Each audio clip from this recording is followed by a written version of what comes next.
You're driving that thing well, aren't you? Yeah, I'm getting a bit better. Is that because it looks a bit like tornadoes? It's easy to manoeuvre. We've got a lot of razor copies. You got something to fight about? I've got something. Come on in. Come and have a go if you think you're hard enough. Ladies and gentlemen, let's hear it. King B3!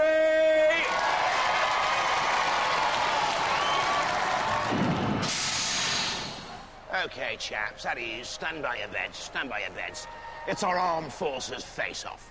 It should be one military mother of a battle. The question is, can you handle it? All righty then. It's time for a roll call. Okay, this is the big fight that we've been building up to tonight, the Armed Forces Face-Off. I am really excited about this, and I'm on parade with our teams, the Army, the RAF, and the Navy. Now, are you guys as excited about this as I am? Certainly are, certainly are. Is it the first time you fought with this robot? It is. It's the first time the Army have fought with any robot, yeah. So OK. Is it deadly? it is very vicious, yeah. Slow but hard. Anyone in particular that you're going to be having a go at first? No one in a tie, no. No one? No. In a tie? Yeah. No one in a tie? You can't fight in a tie. So who would be wearing a tie then? The RAF? Royal Air Force, yeah. We're going to show the Army how it's done in a tie. Is the rivalry between you three really quite real? It's quite intense? genuine. We are looking to put them out of the arena. Okay. They're going to leave in a bin bag. Let's see it. I'm actually probably more scared than anything. Who are you going to be having a go at first then? This pair. Any particular reason? It's the others, isn't it? Especially that one on the end. If you lose, how humiliating will it be? Excuse me, we don't lose. We're Team Megahertz, and we're going to hurt. We don't lose. Stand by, Army. Stand by, RAF. We're coming to hurt you. I can't wait. Well, they're all big blokes, so I'll be supporting everybody. But Jonathan, you're a safe distance away, mate. Who are you behind?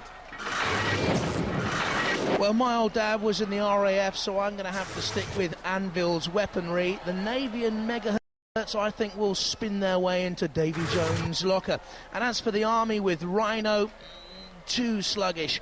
But it's the Armed Forces, fearsome, fighting, ferocious. This one's going to go all the way, and then some. So first up, fighting for the RAF. Let's hear it. It's Anvil!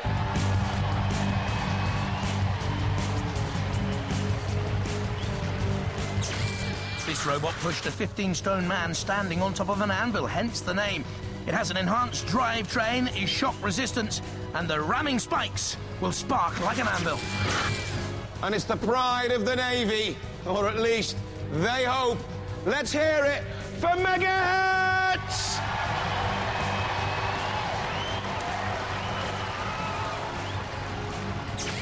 A flat wedge with a self-righting mechanism, 3 steel static spikes for goring, and up to 8 miles an hour, the Navy boys won't be boring. And last onto the battlefield, and representing the Army, we hope you'll tank it for the memory. It's Rhino.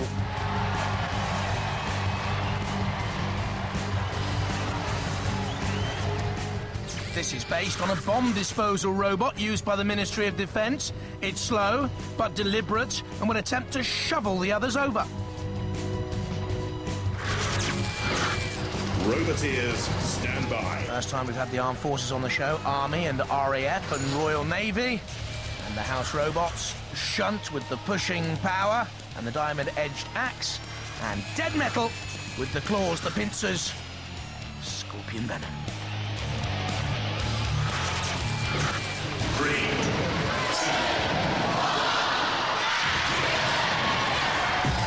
and so they break and manoeuvre around the arena floor, and immediately Rhino has released the pit button. Dead Metal's right on the edge there. The Army tank across the arena floor, only up to 4 miles an hour. Very deliberate, as we were saying. That's Anvil from RAF Kinloss with its low profile. Inverted can run either way up. And it's a war game with a difference here. There goes the tank. Just about over everything there. So much the bigger looking machine, isn't it, Ryan? 95 kilos, but Anvil actually is the heavier in there.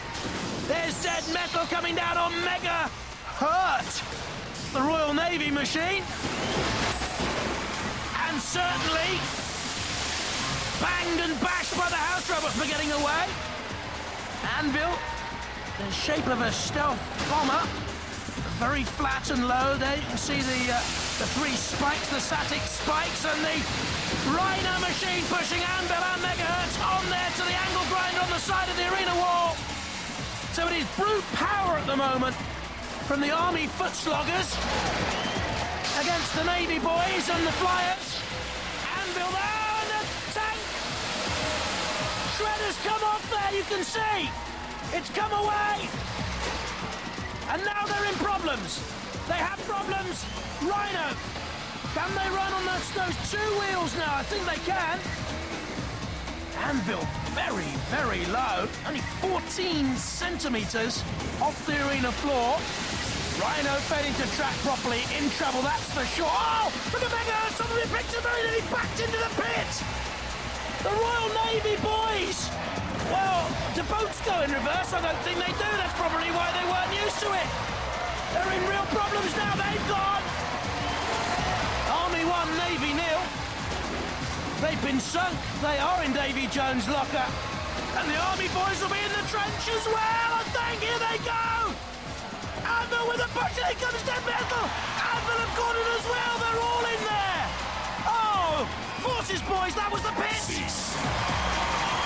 Well, all of our armed forces robots have ended up in the pits. We're going to have to go to the judges. They've been looking at style, control, damage and aggression. While they're making their minds up, let's review the highlights.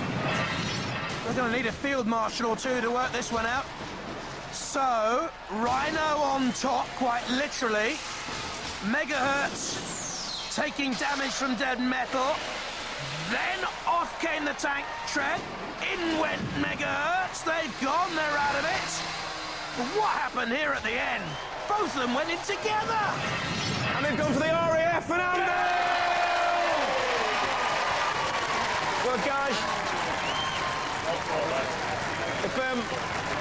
if I was going to go on style, I would have definitely just gone for you know, because at least your robot looked like it came from the Army, didn't it? Yes, and it walks all over them, doesn't it? I tell you why, it's a fantastic robot. I love the way it just drove over the top of them all. Absolutely, yeah. But like the tracks, man, the tracks. Well, yeah, if we had the weight for it, we would have protected the tracks, but we're right up against the 100-kilogram weight limit, so we couldn't protect them. How come the robot's so heavy? Because it's not that big. It's originally a bomb disposal robot, and it's got a very thick steel chassis.